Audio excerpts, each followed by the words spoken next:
If they genuinely have greatness inside them and I can't see it, that's a leadership problem. It's the Henry David Thoreau quote. It's not what you look at, it's what you see. And if what I see is not working, I go back to the framing of, well, what do I know to be true? People have greatness inside them. Welcome to Change Starts Here, a FranklinCovey education podcast for K-12 leaders driving meaningful change through bold thinking, real stories, and proven strategies for lasting impact. Now here's your host, Dustin Odham. At some point, every leader has to pause and ask an honest question. Is the way I'm leading actually helping my people or unintentionally holding them back? Today in the Change Starts Here podcast, I'm joined by David Kasperson, co-author of the Wall Street Journal best-selling book, Trust and Inspire.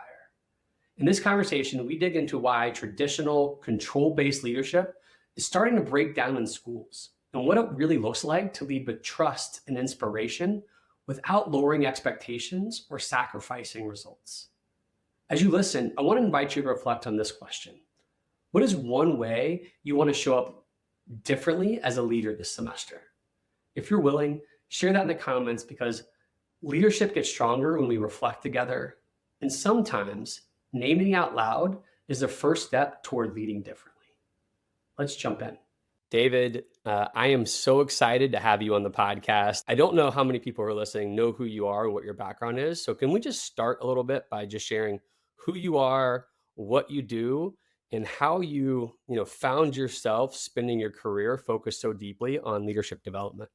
Yeah, absolutely. I'll give the quick version if I can. My first year in college I had a public speaking professor who took a shine to me. I had registered I didn't know what to register for a major, and my mom ended up doing it for me because moms know us well. And she put me in a communications major and threw me into this class among a few other things. And so I had no idea where I wanted to go with things, but this professor saw something in me and just kind of took me under her wing. 2 years after I had the class, she had hunted me down, and she actually knew Stephen M.R. Covey and some of the team from FranklinCovey's Trust Practice. And they were, at that time, were still working on the Speed of Trust book. They were looking for a college student to smile and dial and help with kind of spreading things around. And so at that time I got brought on. I think it was the fifth person on that team. And it's just a small team. We wear a lot of hats. And so it's kind of been uphill from there. My 20 year, I hit just a month from now. Have been with Stephen M.R. Covey for about 20 years. And that is an experience that changes you. So as I kind of look back at that on the process of getting from there to here, managed a lot of work with our public programs with Speed of Trust, a lot of client work and engagements, done a lot of executive work on things as well. Part way into this, as we were doing work on the topic of trust, the need for going deeper into the how-to of not just being trustworthy, but extending trust became really, really clear. And so we got clear that our next place we were going to go was looking at the ability to give more trust. And you kind of came up with this kind of comparison of what we are now calling kind of a command and control approach, where it's I'm in charge, I grab the bull by the horns, I'm in control of all the things I do, versus trust and inspire, which is not that I'm not in control, actually in more control, but I'm still in charge, but I'm bringing people with me and giving trust, not just because I need things done, but as a method or reason for growth. This was inspiring to me because I was on that path. I had been on the receiving end of that kind of leadership the whole time I'd been working with Stephen and with his team, getting all sorts of opportunities to try and do new things. And so we started working on this concept. We spent about 6 years working on the Trust and Inspire book. That launched about 3 years ago, became a Wall Street Journal bestseller, has done quite a bit of work in education, healthcare, government, all these places, because the root challenge that we all deal with is nobody wants to be out of control. And we get the work done with and through people. And so the challenge or question of how too often we kind of pull things back too quickly. So that's been kind of where our space has been. And we love the work that this ties to education, because this is an environment where the results matter hugely. It's an environment that everybody cares about. And it's complicated because everybody has a different opinion on what the best way is or how to do it. And so this topic's been exciting to be hitting here. In 20 years, a lot of folks would think, all right, yeah, you kind of did Speed of Trust. I'm sure it's important. Does the trust issue feel more or less relevant today?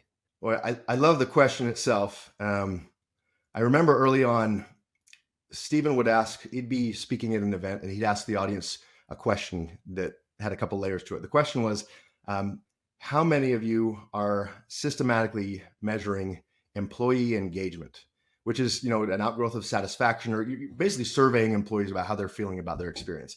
And you'd see about 80 to 90% of the hands would go up. Most people are looking at some variation of this early on at that time.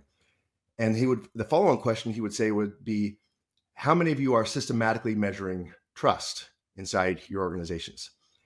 And you'd see maybe 1 to 5% of the audience might raise their hand. And a lot of times that meant that they had a question on their engagement survey about, do you have confidence in your leaders, or do you have trust in your team, or things like that. There's usually a component of it. But I remember him saying, the first time I heard him ask the question, I remember him saying, I predict that 15 years from now, we'll start to see the amount of hands go up on how many are measuring trust that we see right now in engagement.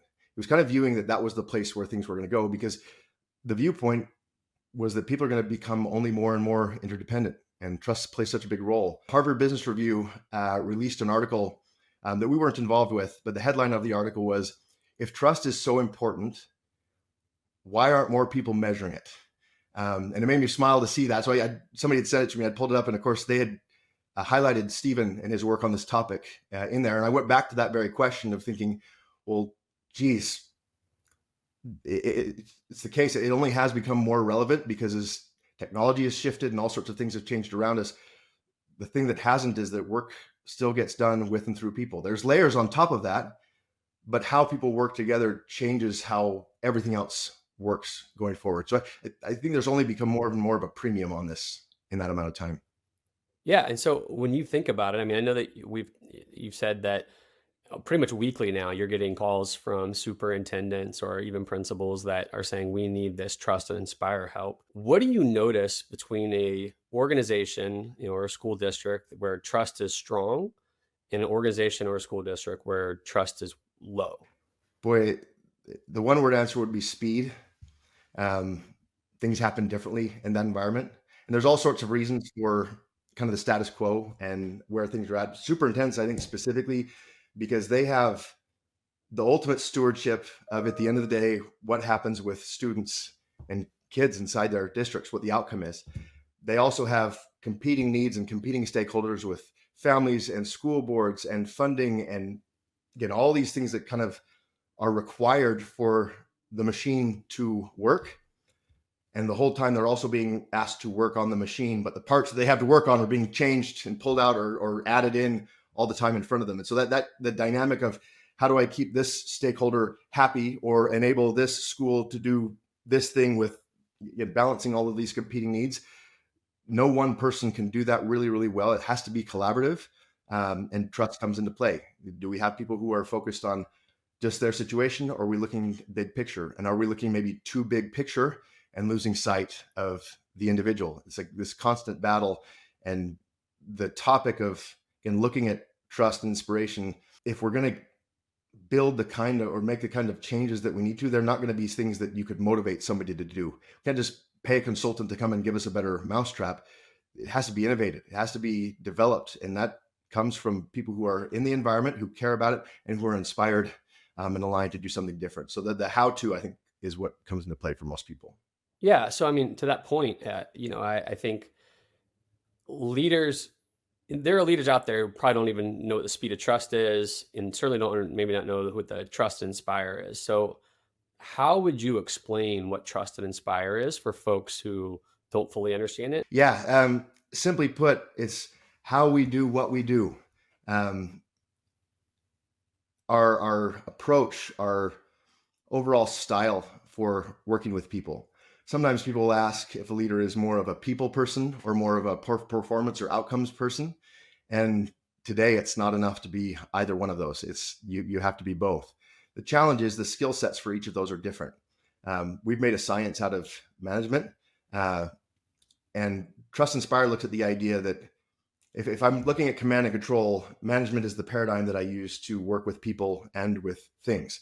Trust Inspire has the viewpoint that we manage things, and that skill is vitally necessary, but we lead people. And we differentiate because things don't have feelings, emotions, insights, energy.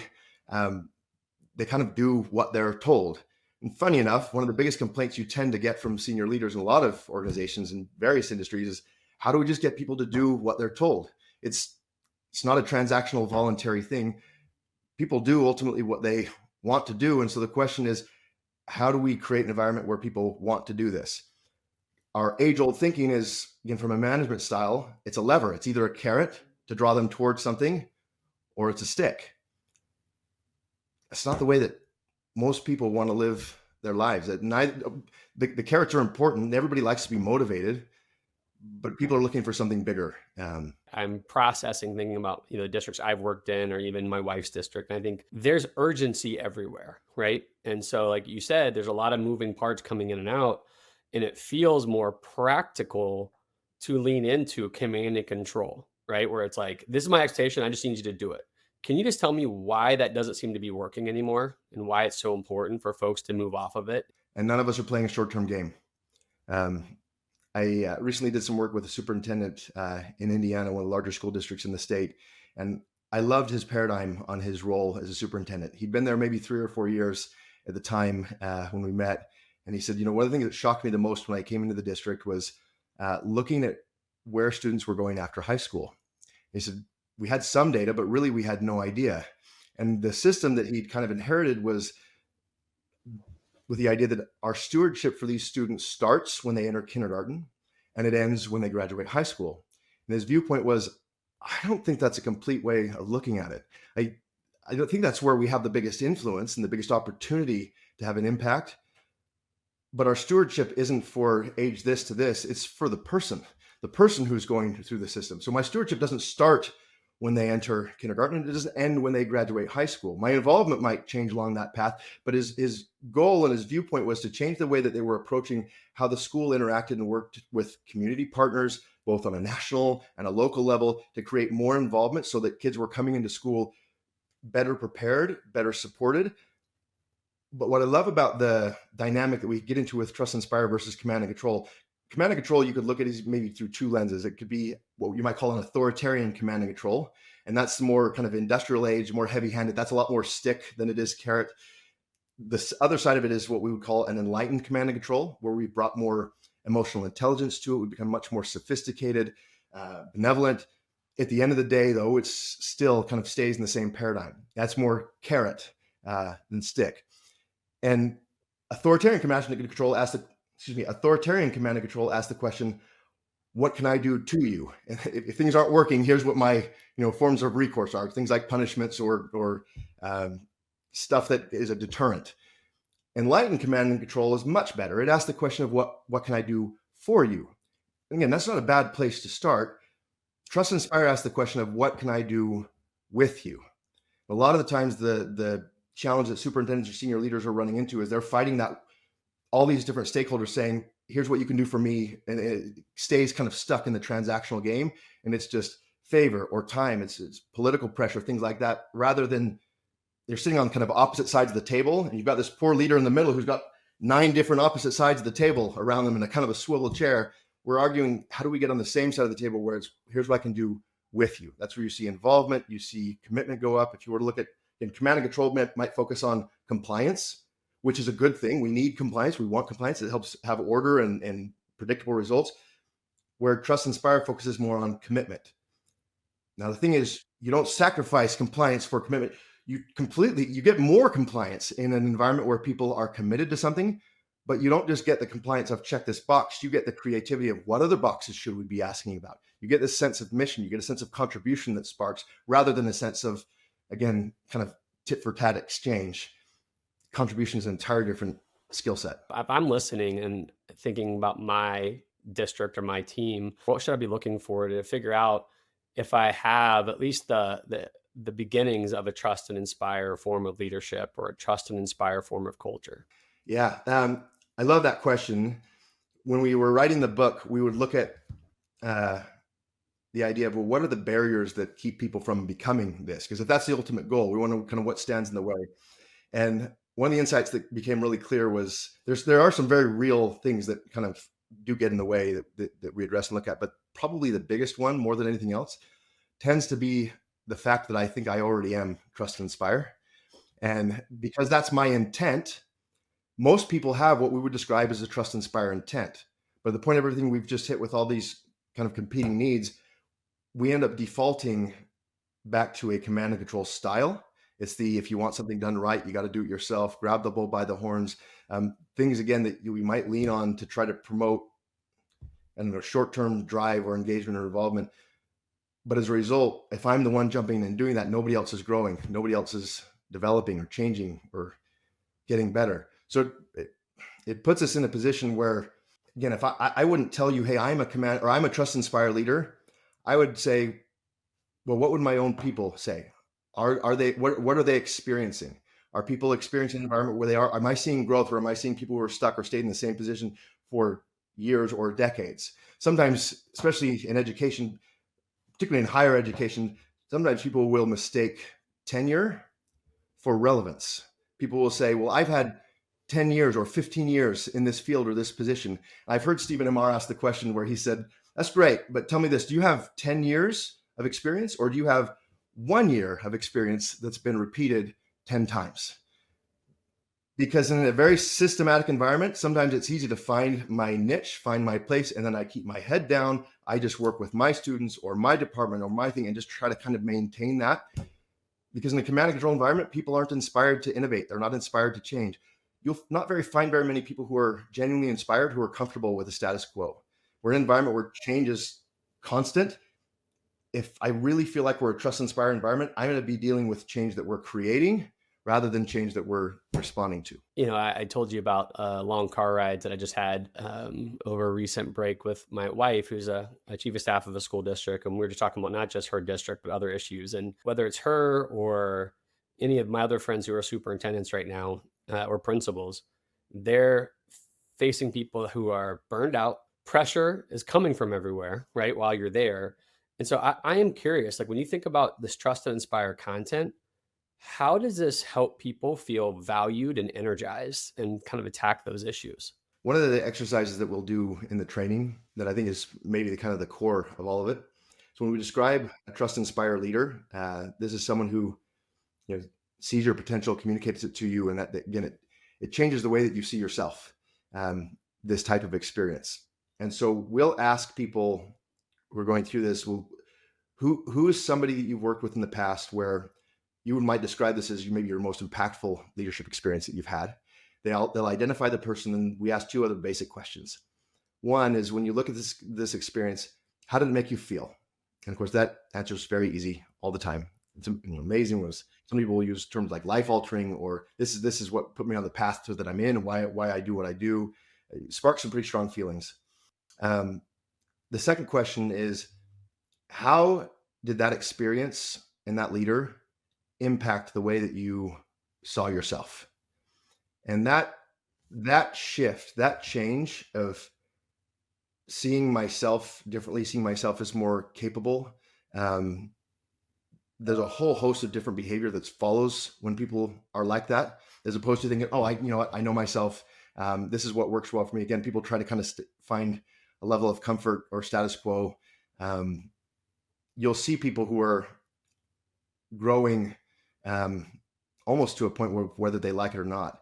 We live in an environment. I remember kind of penning this line. I think it's page 7 or 9 in the book. And it describes that we live in a world today that is dangerously uninspired. And you could say we live in a world that's uninspired, but the idea that it's dangerous is really meaningful. And that goes to you can go a whole bunch of different directions behind that. The reason it's dangerous is, entropy, atrophy. If we're under inspired or uninspired, in the same way that somebody who's inspired creates a ripple effect, kind of outward greatness, creating more and more, when we're uninspired, it's the same way, and we implode. You see that in your people. Boy, it shifts the way that they look at their work. I can't imagine there's a leader who hears something like that and says, oh yeah, that does make sense. If I operate within trust and inspire framework, I can help people see their potential, and that creates more excitement, passion, and attacks those burnout and other pressure issues. But I'll say I'm sure any of the pushbacks I'm about to give you cannot be new. I'm positive of that. But I think there's got to be misconceptions of, if I take time to train my staff or practice on these trust concepts, it will slow me down and take away from the focus of the real work. Or, or my favorite one, focusing on things like trust is just too soft and it feels like I'm lowering standards because that's where I'm focused. You've had to have heard those. What do you say to folks who push on those lenses? It kind of goes back to, again, using everybody's own experience as exhibit A. And this question about who's led you this way, we've asked this of thousands of leaders all over the world, and we've never had somebody who doesn't have somebody has had this experience. And so when they share the experience, one of the follow-on questions we'll ask is, when you worked with this leader, did you find that they had low expectations of you? And they'll say, no. Exact opposite. They had incredibly high expectations of me. Okay, great. Second follow-on question, did you find that you needed to be micromanaged in this relationship? No. There were high expectations and I delivered on them. And one of the things that usually comes up is, for most people, when they've identified this leader, one of the identifiers of it is not just seeing themselves different, but the experience they had in this case, what shifted their paradigm around how they see themselves is that whatever it was that they were doing at the time, they would categorize as some of the top, most important, most impressive, most impactful results they've ever achieved doing something. They created or did something meaningful. So really high results. So the question of, well, did they have low expectations? No, they had high expectations. Did they micromanage you? No, they didn't micromanage me. And at the same time, this was an environment where you achieved some of the most significant results you've ever had. Okay, one last question. Had they micromanaged you, do you think you would have had the same outcome? Not a chance. So we've just had a person, and in a room of 300 people, you'll have 300 people who just described their most impactful, high results, high performance, paradigm shifting experience, performance so high that it caused them to change the way that they see themselves. They had high expectations placed on them, extremely high, and extremely high accountability. And not only did they not have micromanagement, had they been micromanaged, it would have destroyed the entire thing. It would have made the whole thing a moot point. So when you talk about trust being soft or being slow or things like that, there are these core memories, core moments of their life that put them on the track that they're now on that fly in the face of all of it. So if that's true, and we're sitting in a room of 300 people who had that, this must be something that's repeatable. This wasn't a one-off, one-time kind of thing. And for most people, they have multiple people who are like that. Our challenge becomes, how can we become that person for someone else? And so we have them run that individual through the framework, through these beliefs and stewardships that they have that they executed on. They align 100% of the time. And if that's true, again, you can repeat it. The idea that when Stephen started doing this work 20 years ago, the position he was putting was that trust is a learnable skill. It's a competency. And that's even to this day, is a pretty paradigm shifting idea. What's been added to it is that inspiration is also a competency. It's a learnable skill. And if that's true, we're not talking about something soft. We're talking about rocket fuel for getting things done. And anything short of that in our environment, with the amount of change that needs to happen, it's not going to get done. All right, so you win on that pushback. I'm gonna keep trying here and see if I can get you there. That actually gives me goosebumps as you talk about it, because I started thinking about the people who have believed in me, right, and who extended me trust and grace and let me kind of fail forward in a really powerful way. And to your point, the results I got were the best I've ever gotten. So how about if I'm a leader who knows that right now trust has been damaged either through my actions or my leadership? Where do you suggest a person that really is beating themselves up right now for feeling like they don't have the trust they need, or haven't built it, or haven't done the things they need to do? What are the steps they can take to start rebuilding trust? Yeah, it's a great question. Ultimately, anybody who's followed anything with FranklinCovey would see this principle of it's inside out. We start with ourselves. Sometimes one of the caveats people will give when they'll ask this question is, well, let's say they lost trust because they did something and lost it. Or let's say they lost, or trust is gone because somebody else lost trust.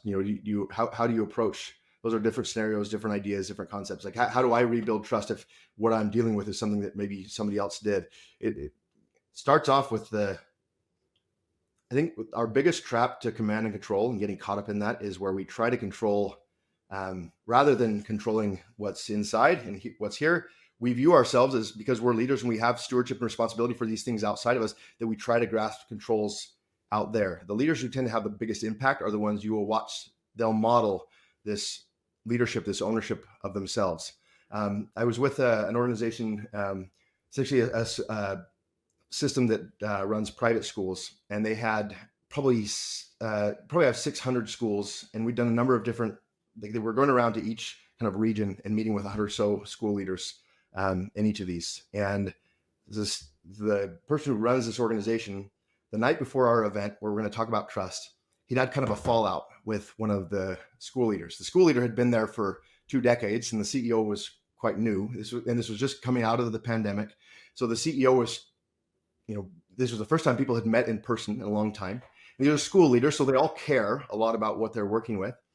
And the CEO and the school leader got into a big argument the night before the event. I mean, this was at a reception. There were a lot of people there. A lot of people saw it. And the argument got really, really heated. And I wasn't there. I didn't know about this. So I go in the next morning to start. We're going to do half of a day on this topic with all these school leaders. And the person who kind of orchestrated this comes up to me and says, David, I got to tell you something. 2 of our leaders last night really got into it. And one of them was so upset that he left. So I don't know where things are going to go. But the CEO was asked for some time at the beginning of the meeting to kind of address this, because again, everybody's aware of it. I don't know where it's going to go. I haven't talked to him about what he's going to say, but just know that's going to happen right before you go off to spend 4 hours talking about trust. I was like, awesome. Okay, great. Well, let's buckle up and see what happens. So the CEO gets up on the stage, and he's certainly lost trust with the individual who's not there. But you build and win trust with the many in the same way you do with one. People who'd seen it, everybody had their perceptions and viewpoints of what had happened. And he got up, and he could have done a lot of different things, certainly in a position of formal authority to say what we're talking about or what we're not, or there's things that you could go the route of. Listen, there's things involved in here that not everybody sees or is aware of. He could have obfuscated or gone with a hidden agenda. He sat up there and talked about himself the entire time, not in a self-gratifying way. It was, let me just address what my behavior was last night, because my behavior did not align with my beliefs and my values. And I can't speak for the person who I was having this conversation with.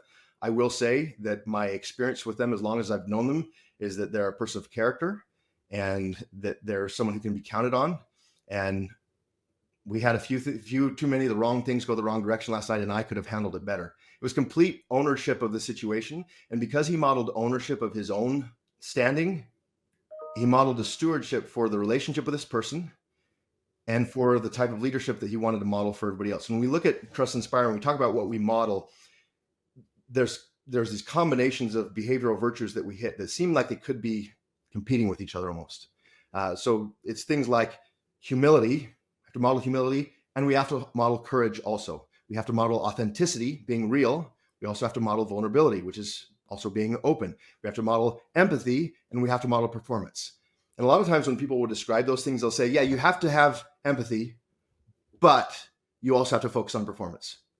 You have to have humility, but you also, the but kind of destroys both sides of it. And the positioning is these types of leaders that we see, and my guess is the leader that's come to your mind as you've looked at this as well, it's an and. They do model humility and courage. They model empathy and they model performance. They model authenticity, being who they are, and vulnerability, meaning that they're open to who they might become and being influenced. Now, that's not what happened the night before.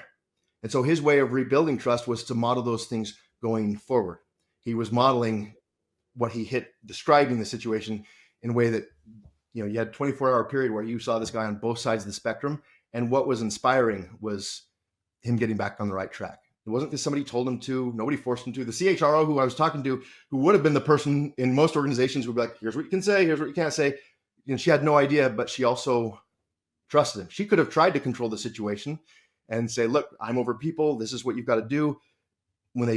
She told me later when they spoke that morning, that was part of his viewpoint was, I know what I want to address and I want to do the right thing. And she said, okay. And she went hands off. Again, and it could have gone any other way. Had she tried to even influence that more, it's, you make sure you cover this, make sure you cover this. it would have gotten in the way. Again, he was authentic and vulnerable. So I think the modeling component, as we look at this, especially if you're trying to reestablish something, there's a sequence to these stewardships between modeling and trusting and inspiring. They have a really hard time inspiring people if that's not what I'm modeling. That's where people who are inspiring might be more charismatic, or their story might be inspiring, but you're not sensing a real meaningful sense of connection. And that's I think the key that we've got to be going for today. So I would just tell people, as you're listening to this, if this content right now is speaking to your heart, this is a phenomenal book. And I'm not just saying that because David's here. And so I just want to make sure you know that we're going to link this book in the show notes. And so I would just encourage everyone listening right now, if your heart's moved by it, to dive into that immediately. And so we've got a few more questions before we get out of here, but you've said something that I love, which is the same trust and inspire experience that we want to give to students. I'm curious, what does that look like in practice? And I think this is honestly one of the challenges I described earlier, where we might contrast management and leadership, and that those are both vital skills. In our education world, it's administration and leadership. I have to administrate and I have to lead kind of at the same time. The reality is, as inspiring as it is to look at the teacher-student dynamic, that's what draws a lot of people into education, where you see things get really hard. And you know this, the further you get away from the student, it may be that the less kind of organic, clear connection, because you're not seeing that face, you're not seeing that development day to day. What I love about the question about who's done this kind of for you is when people share that, we'll ask the question of, do you feel any different right now, having just, brought up and kind of tapped back into that experience? Do you feel different right now than you did, 15 minutes ago before we hit that? And they'll say, yeah, every time, because you are tapping into it. The word inspire comes from the Latin word inspirare, which means to breathe life into. That's what's happening with this experience. The thing we'll always note is, look, the experience you've just tapped into, this, again, kind of relit that flame.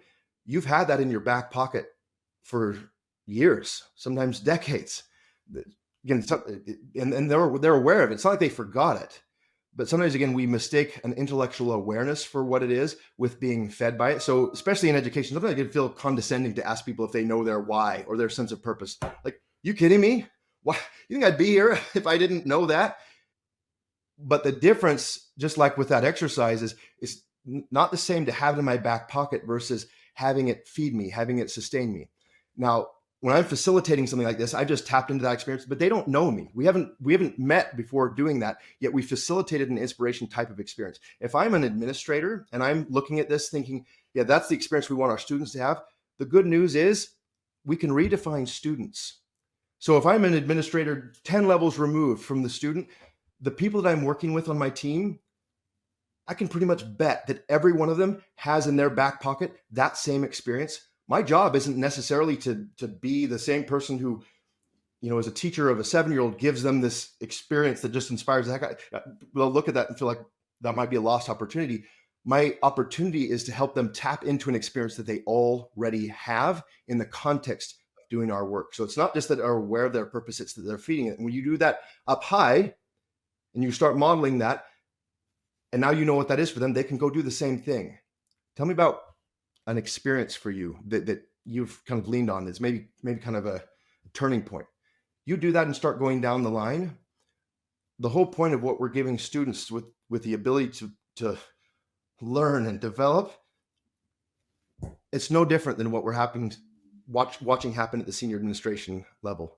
I can give you an example of there's a school board member that we separately worked with them and their superintendent at the same time.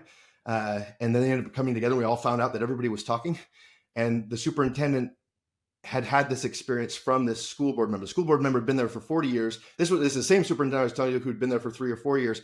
And he felt unleashed by this school board member, as opposed to, again, contained or channeled, which is a lot of times, again, what we can feel like on that receiving end. If you can kind of take that experience and give that forward,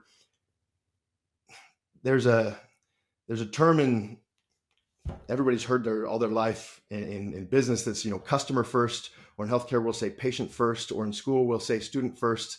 There's another district we've talked with on this. There's a healthcare organization that does the same thing, where their internal motto especially at the layers that are far removed from the students, is they call it student second, or they might say patient second.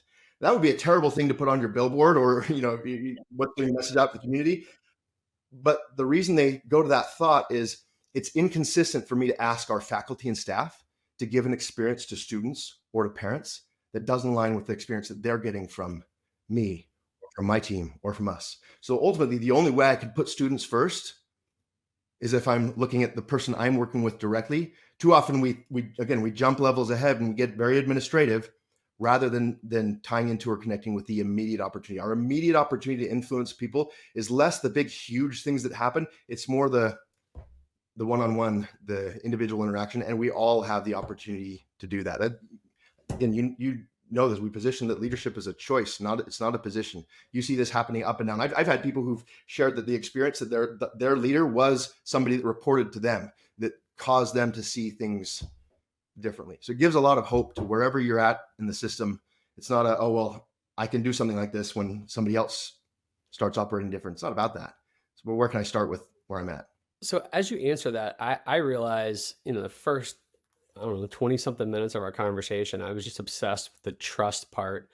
And really, I'm still obsessed with the trust part, but I didn't give enough voice to the inspire part. And so as you named that, how you just approached that was really inspiring to me. And I'm just curious, what are the behaviors you see from leaders that inspire people most consistently? And we have 3 stewardships we look at: and modeling, trusting, and inspiring. And those are sequential. That matters. Modeling happens at any scale, whether it be one-on-one or broadly. You can be inspired by what somebody models, even if you don't have a relationship with them or know them. It becomes more intimate when you move into trusting. And in the stewardship of trusting, this is not about trust as an outcome or trustworthiness. This is trust, the verb, trusting, capital ING. And this is where I think one of the biggest challenges show up, because you'll see this also with servant leadership or a lot of very purpose-driven environments, is, again, because I care deeply about the outcome, it can almost feel irresponsible to step back and give more space or option or autonomy to someone, because what if they don't do it right? What if they make a mistake? And the outcome, again, can be so difficult. One of the things that became clear to me as we were working on this book is that our reason for trusting, too often we trust other people because of what we need, because of it does something for us. Our backs against the wall, we'll say things like, I need this from you. I'm depending on you. And we mean it. But when you give trust to another person, not because of what it does for you or even the cause or the purpose, but because of what it does for them, that's an entirely different type of extension of trust. And that's inspiring in a way that part of, again, what we position is that leadership is stewardship. And everybody knows that I have a stewardship for the things that I'm measured by, the outcomes, the performance, the results. Really, if I'm looking at this clearly, if I'm doing a good job as a trust inspired leader, I feel a sense of stewardship for the person that is equally as important as the performance or the outcome. And when I say equally, I mean it's first among equals. Because if you watch, and you've seen this, you watch a leader who will, that they're being measured by or leaned on for things or pressured for other things, and they demonstrate that they have a sense of care or a stewardship for you that's as important to them as the performance. They've now just enrolled you in the performance that they're accountable for in a way that they never could have done grabbing the bull by the horns, because none of us is grabbing one bull by one horn. There's lots of bulls that we're dealing with. And if people feel like we've got them, that, again, it completely changes the dynamic. There's I won't mention this person by name because as you can see, it's extraordinary, but the chancellor of the Virginia Community College system is Dr. David Doré. And I met him a couple of years ago when he became chancellor in that system. And he shared with me, as we were talking about this topic, a story that I think is one of the most powerful education stories I've ever heard. He said, why this clicks for me. He says, when I was a young teacher, I lived in Pennsylvania, and I had the chance to take my students to go to a filming of Mr. Rogers' Neighborhood. And it was amazing. It was everything you would think it would be. And there was a moment where there was a few minutes where I was with Fred Rogers alone, just one-on-one. And I thought, I got to ask this guy my question. And his question was very basic and broad. What do I need to know? I want to teach. I want to impact people. What would you tell me as a young teacher and somebody who's wanted to stay in this field? And the response Mr. Rogers gave him was that he said, remember that love is at the heart of all learning. Love is at the heart of all learning. Now, it feels like I'm going back into the soft area we talked about earlier on. But in the same way that leadership is a choice, learning is a choice. You can have 400 students who graduate with degrees. You have 400 degrees. That doesn't mean you have 400 educations. The people sitting through the same class will get the same experience, but it doesn't mean it sticks or applies the same way. People learn when they're open to learning. The brain science behind this is phenomenal, by the way. There's lots of things that continue to come out. Rick Griffin is a great leader on this as well, hits us a lot, but it's the idea that you can't learn when you're in your brainstem, when you're fight or flight or freeze or wherever. We learn when we're in our prefrontal cortex, when we're thinking through that way. You can be conditioned in your brainstem, and that's where the yelling comes in, and the penalties, and all the things that we do that again condition people to, you do this or else. And the conditioning comes in terms of either what I can do to you, the authoritarian command and control, what I can do for you, the sticker charts or other various forms of motivation, which again aren't bad things. They're just not enough. They're enough to get a task done. They're not enough to change or develop or grow someone. This changes into what I can do with you. And if the love, if the care isn't there, it doesn't matter how good you are on the technique. It doesn't matter what your CV looks like. It doesn't matter what your credentials are or how credible you might be or the tone of voice or how intrinsically inspiring or charismatic you might be. It won't matter. I've heard Stephen say before that some of the most inspiring people he knows, nobody would describe as charismatic. And some of the most charismatic people he knows, you would not describe as inspiring. It is something that requires a sense of permission. And I think that's ultimately, more than anything else, what our job is, and to do that across different layers and levels throughout the system. That was awesome. And I think, honestly, we were joking, and I was just trying to push back for a good conversation, which is about trust being a soft skill. And I think it's clear through this conversation. It's clear very much as you and I have talked off the record a couple of times, like very much this is a leadership skill. And I think it's almost the leadership skill. And so I want to encourage people who are listening to dive way deeper into this topic. But as you're listening, David, and before I let you go, is if you could give one trust and inspire practice a superintendent could start tomorrow or a principal could start tomorrow, what would it be? Probably this. Treat people according to their potential, not according to their past behavior. Treat people according to their potential. If you've ever had a 16-year-old and had to teach a kid how to drive, you have to do that process because of what's coming, not because of what's happened in the past. And the more you hold on to what's happened in the past, the more likely it is that you're just going to repeat that over and over and over again. It's like they say that the very worst thing you can do as a skier going through backcountry skiing is to try to avoid the trees. It's not about avoiding the issues or avoiding the problems. It's not about what to not do. It's about where are we going, having a viewpoint on what the future looks like. When you treat people according to their potential, they tend to show up. You can use yourself as exhibit A. And the best thing that they can do is discover that there might be even more potential there that you see. The opposite is the imposter syndrome, where somebody might start with that. I don't see it. Again, I want to keep my head low. You stick with it. You stay with it. You treat people according to their potential. I think all of us are able to have an impact that we're able to have today based on our response to that idea. But David, it's so hard. That person is so hard-headed. That person makes my life so difficult. That person frustrates me so much. What do you say? Because I think I had no idea this was going to be your answer.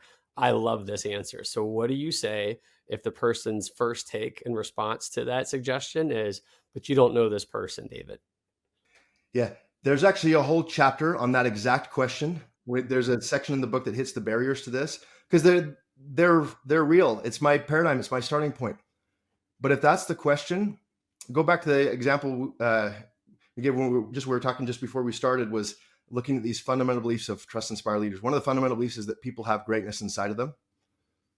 When I think of that person, if I genuinely believe that people have a greatness inside them, yet I'm so frustrated and overwhelmed by that continuing to not show up, If they genuinely have greatness inside them and I can't see it, that's a leadership problem. It's the Henry David Thoreau quote. It's not what you look at, it's what you see. And if what I see is not working, I go back to the framing of, well, what do I know to be true?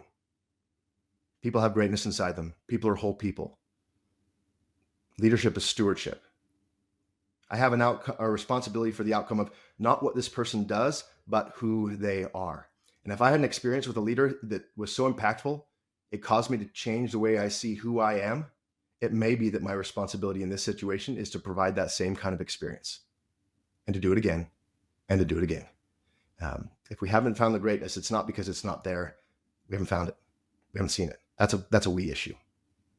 Well, David, I know you know this from my perspective. I think this work is absolutely critical to the work of education. And I think it's critical to the success of schools and districts all across this country. And so, as I said in the middle of the show, if you're listening, you can go to the show notes, you can find the book, you can start doing book studies. David, what are other ways that districts engage with you and your team to be able to tackle this issue and this challenge? When you write a book like this, and I'll make this a short answer because I know we're out of time. Our intent was to look at really people. And so we included, we could go into it and we wanted to make sure that it was filled with, this wasn't like a business book. This was whoever you are, wherever you're coming from, you would be able to find yourself in here. So we tried to include stories, examples, data points, things from every industry and field. And I think we got that. But when we were done with it, we went and looked into it, and looking backward, we kind of categorized, okay, what's there in case we're missing something.